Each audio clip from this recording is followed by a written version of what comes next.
Welcome to Cabinet this evening. I apologise for the restricted accommodation, but we do have our committee suite occupied by our returning officer and their postal votes. So unfortunately, we have to defer to democracy. However, item number 1, minutes of the last meeting. Are you happy that I signed those minutes? True record? Agreed. Thanks very much. Item 2, apologies for absence. Councillor Capozzi unavailable. She's working away, so her apologies for this evening. I've got no other apologies. Declarations of interest. Have none. Public participation. We have none notified. Referrals to Cabinet. There are none. Cabinet forward plan on page 5. Have we got any additions by the officers? No changes. Any comments or any questions arising from it? No. Right. Okay. Fine. Moving on to item 7, the quarterly strategic risk register. Portfolio that comes on. Yeah, oh, right. So perhaps if you could introduce it. Yeah. Okay, thank you. Thanks. So the quarterly strategic risk register update as of quarter 3 23-24. The regular update that comes here before Cabinet, so you'll see that previously. We report based on changes in terms of risk scoring from the previous quarter, and the changes are highlighted in the report. So I'm taking the report to read, and I'm very happy to take any questions on it. Adrian. Thank you for the report, and I mean, obviously it is a regular report, but we're all relatively new here, having still doing our first lap. So my question is, what internal audit recommendations have been made for the improvement of risk management? Thanks, Councillor. So our risk management arrangements here at the council get through an internal audit review in the last few months, and that's part of our standard internal audit plan. The outcome was a very strong one. It was a strong level of assurance, together with some recommendations being made to enhance the quality and the content of the information that comes from members. So these are specifically around control actions that are in place to mitigate those strategic risks. The recommendation is that we provide some additional information on those control actions. That includes things like who owns those controls, timescales for implementation on associated actions and so on. So they're sensible recommendations. We're very happy to, and that will be put in place from quarter 4 23-24. So the next reporting. And sorry, just another one.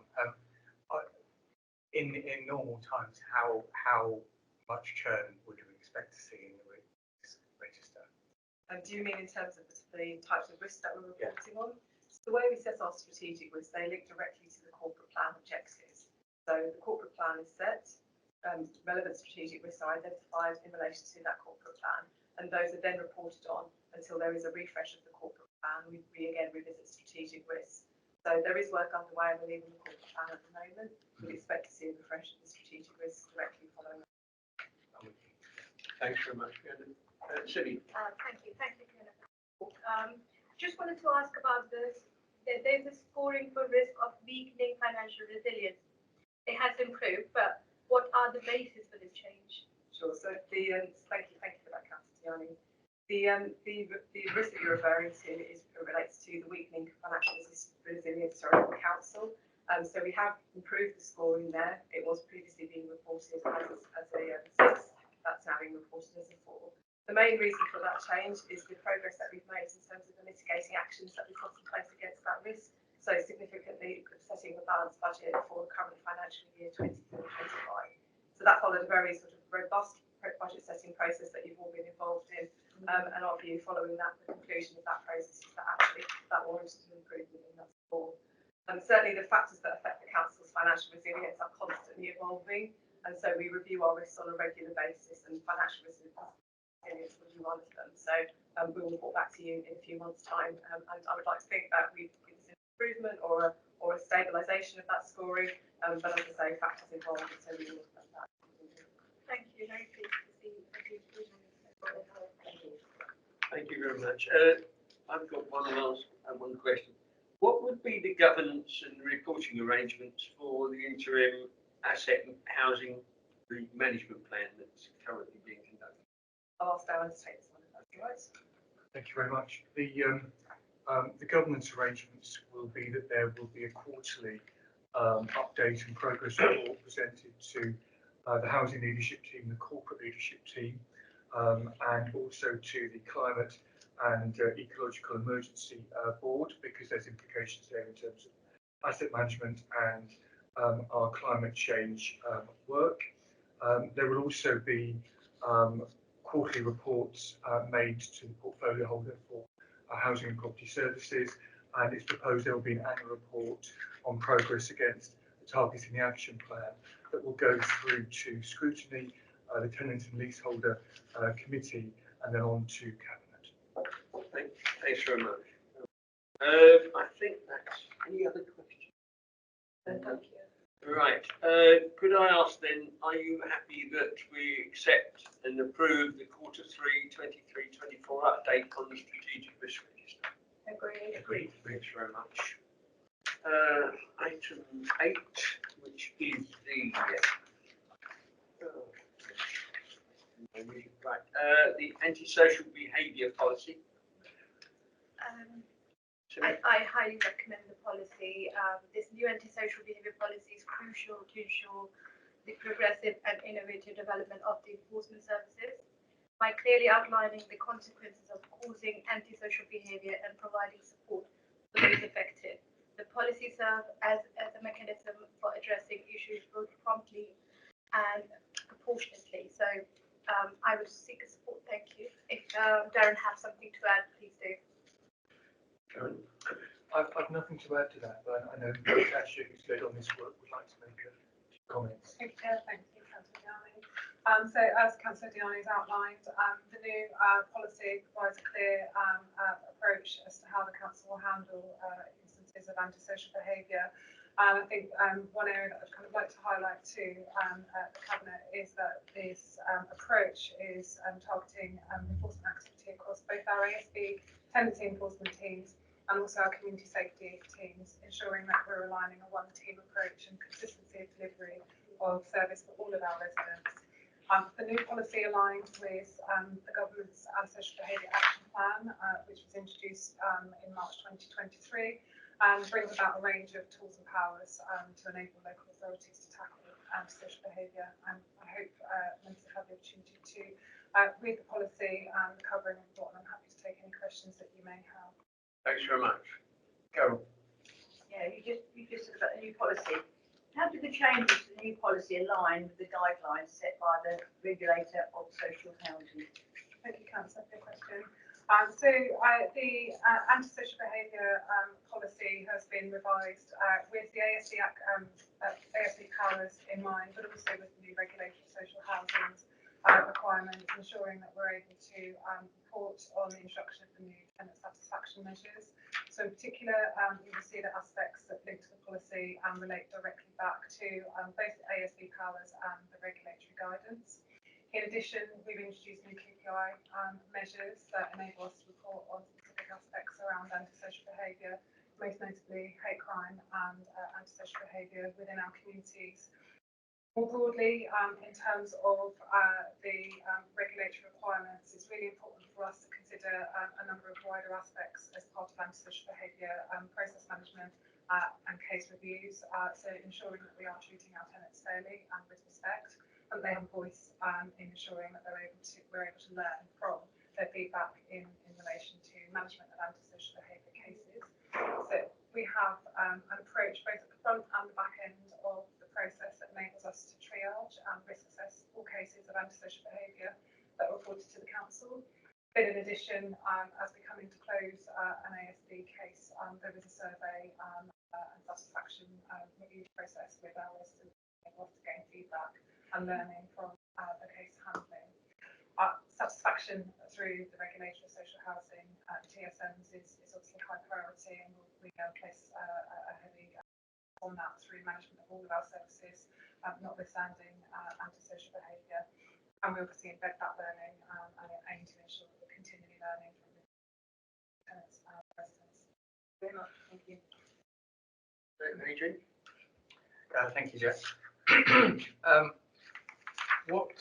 mean, obviously, we all have ASB cases coming up, and they can be really hard to deal with because they go on and on and on, and there's two sides to every story and the rest of it.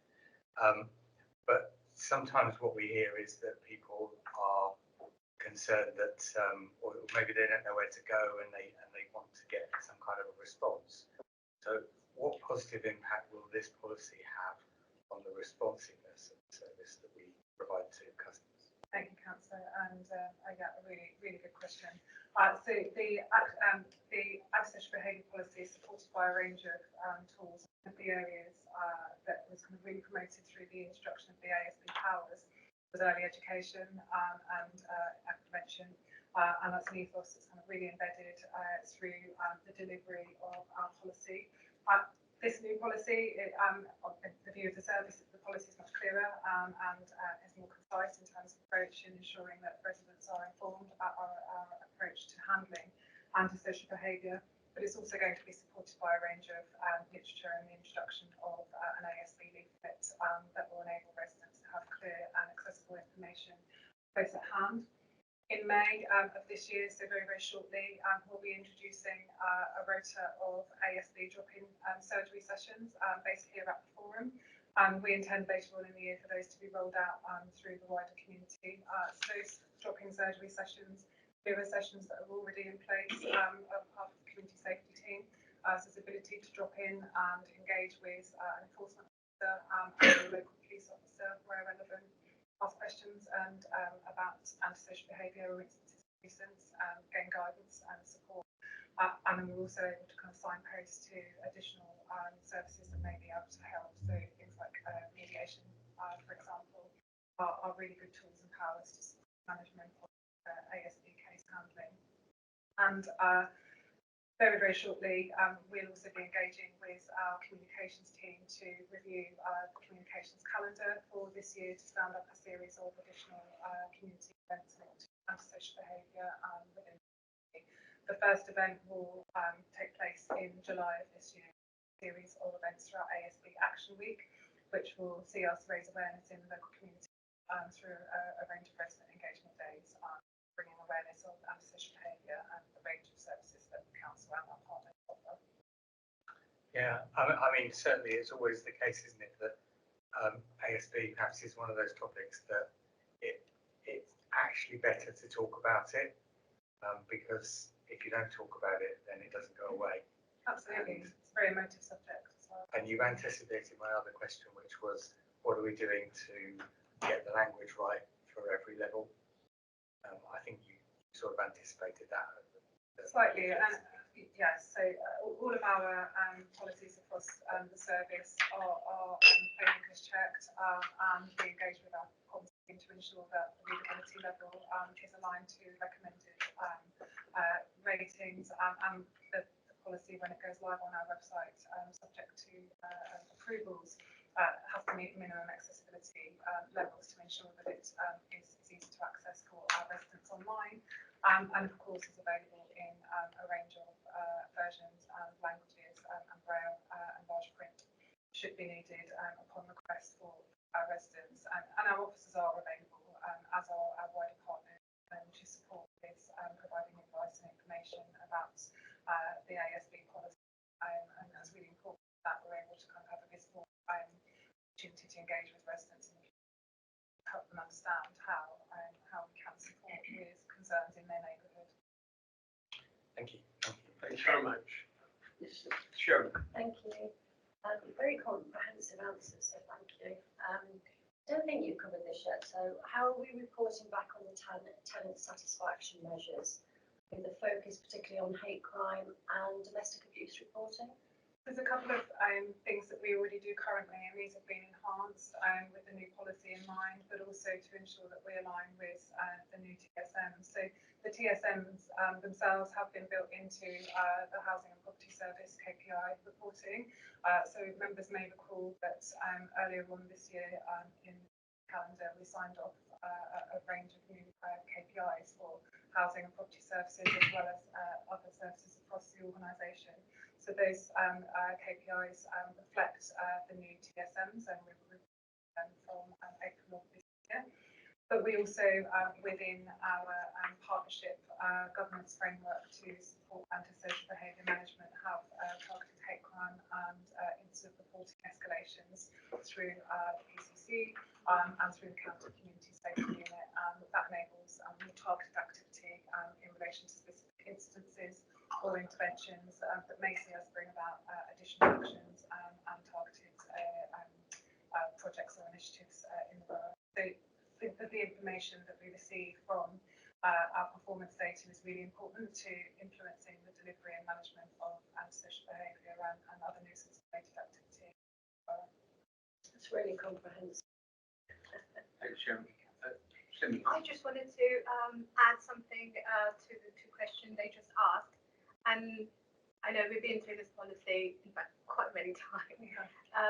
But as they were saying, the awareness and accessibility, could there be a potential maybe, and that's something maybe you can check and come back to me later, that we can put some posters in GP surgeries, for the awareness. People can, to reach out, some phone numbers. Yes. Some clear directions, maybe, just as an idea popped in while they were saying. Thank you, very good suggestion. The intention with the antisocial behaviour leaflet is that it's distributed throughout the wider community. So we intend that it's a leaflet that our members have access to and can provide to your constituents should you receive queries. But our partners will also hold those leaflets as part of the wider community safety partnership framework. It's not all activity that is delivered in isolation by DPC. We do work quite closely with our partners to ensure that antisocial behaviour and nuisance-related activity is robustly managed. And yes, of course, residents are supported by a range of partners and organisations out in the community to ensure that GP surgeries and social workers and such like have access to. Thanks, Julie. I've got one. Sorry. I'm sorry, Carol. Sorry, I'm going to ask you really. You talk about data with anti-social behaviour. Is there any one aspect of anti-social behaviour that is more frequent than maybe the ones? And the other question is it in one particular area within council areas, or is it a mixture of literally? Thank you, Councillor, and a good question. I don't have the data available with me this evening, but it is data that I can share with members. It's reviewed by our Community Safety Partnership Strategy Group on a quarterly basis, and then targeted interventions undertaken by the Joint Action Group, which is part of the governance framework. So we receive data both from our Community Safety partners, so organisations such as police and fire. And we overlay that with our own data and that of the county community safety units. So what I can tell you, because we've just written to our partners at the PCC and Hertfordshire Chief Superintendent, that Dacorum is one of the highest locality areas for ASB across Hertfordshire. So the highest level of instances of antisocial behaviour and associated crime. So activities such as theft of vehicle and burglary in Dacorum are much higher than some other areas in Hertfordshire. Domestic abuse is also prevalent in Dacorum. And we also have a high number of children in comparison to other local Hertfordshire authorities that are off school roll, so not attending school at the current time. So that doesn't necessarily directly link itself to instances of antisocial behaviour, but it identifies to us there are opportunities for us to engage with the younger people in our community to stand up diversionary activity. In respect of specific locality in Dacorum, the area and neighbourhood, current data and intelligence HP2 so Hempstead Town Centre, and immediate local areas, Grove Hill, Highfield and Adeyfield are the highest hotspot areas for antisocial behaviour, for and decorum. So earlier in reference to previous councillor's question, we talked about a series of events that will be stood up in our community, and those events will be targeted in those areas initially in partnership with our safety department. Thank you very much. Thank you. Thanks so much. I've only got one final question. Actually, you mentioned 2 or 3 times the Community Safety Partnership. Is that what I've always known before as the Responsible Authorities Group, the RAG? Correct, yes. Right, so that's our local name for the RAG. It is. The partnership has been refreshed this year, Councillor. We've undertaken a new strategic assessment, which is shortly to be approved by our strategy group. So our CSP partnership is referred to no longer as the RAG, but as the CSP strategy group, the joint action group, and the strategic action groups framework. I would say it's a much more sensible name because I spent many years trying to explain what the RAG was to people. Because the name does not explain. However, thank you very much. Right. The recommendation for the Cabinet is that Cabinet approves the antisocial behaviour policy. Thank you very much. Right, moving on to the last item on the agenda. I won't expect to come through on all 300 pages, but I just wondered if we could perhaps have an explanation of exactly what the changes were and how they come about, because Michaela's not here today. So. Sure, no, happy to introduce that. Thank you, Chair. So this is part of our regular statutory reporting. It's a constitutional update, principally to reflect changes resulting from staffing changes through the housing and property teams. There are some other amendments which are picked up in the report. There is a separate section in the report as well, part 3, which deals with some changes to the financial regulations, and hopefully they're explained in the report itself. But happy to take any questions and Fiona Seal in terms of the financial regs. Thanks very much. Colleagues? From the report I picked up a question there. So just wanted to reconfirm that have all the relevant officers been consulted on the schedule of delegation? Yes, the scheme of delegation. Yes, certainly all corporate leadership team have been briefed on the changes and consulted throughout, and have agreed to all the changes that are in the scheme, and we'll be sending a fresh copy around so it's clear all the relevant powers. Thank you. So it's proposed that there's the sign-off limit for the strategic director for housing and property services be increased substantially from, I think, £1 million to £3 million. Can you tell me what checks and balances are in place to when it comes to the approval of large capital invoices, please? And that's probably a question for me to respond to as the accountable officer. We have in place robust processes which are fully auditable and documented, and which involve a series of checks and sign-offs before any capital expenditure item is finally approved. Those checks include checks against budget, making sure that the payment is in accordance with the medium-term financial plan by Cabinet, checks against contract to make sure that they are contractually applicable amounts, and also physical checks on site where that will be appropriate in terms of, for example, major construction projects.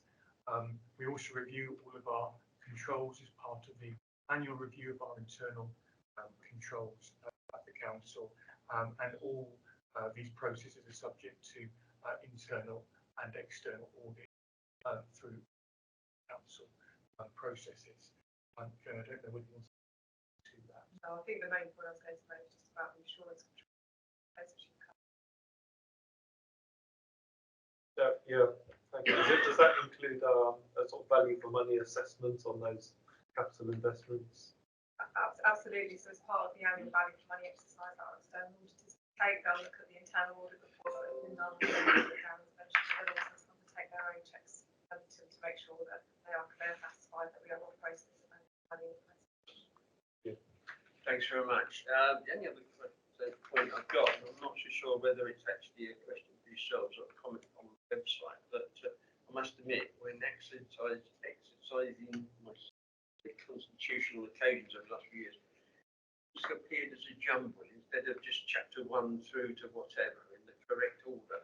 And I wonder perhaps if we are going to have a new edition of the Constitution, it could be made easily readable on the website. It comes up in the order of the chunks. It should follow. So I'll certainly double check that. It's obviously quite a complex and long document. It would be somewhat tricky to reorganise it in form, but we can certainly look at the presentation and make sure that it's accessible. Someone just tell the computer that we'd like chapter 1 first, and then chapter 2 second, and then chapter 3 third in numerical order. And hopefully, even AI should be able to get that right. Good check. Thank you very much. Right, unless anybody's got any questions, I think we're finished for the day. Right, the recommendation is that Cabinet recommends that Council agree the amendments to parts 2, 3 and 4 of the Constitution as referenced in the report and annexed to this report. 2, the Cabinet recommends that Council agree the amendments to the Council's financial regulations as highlighted in the report in section 3 and annexed to this report. Subject to a format check. Yes. There are. We've also spotted error. It needs rechecking on the draft to make sure it's completely accurate. Okay. Right. I don't think there's anything else. Thank you, colleagues. It's the end of Cabinet for this evening. Thank you. Thank you.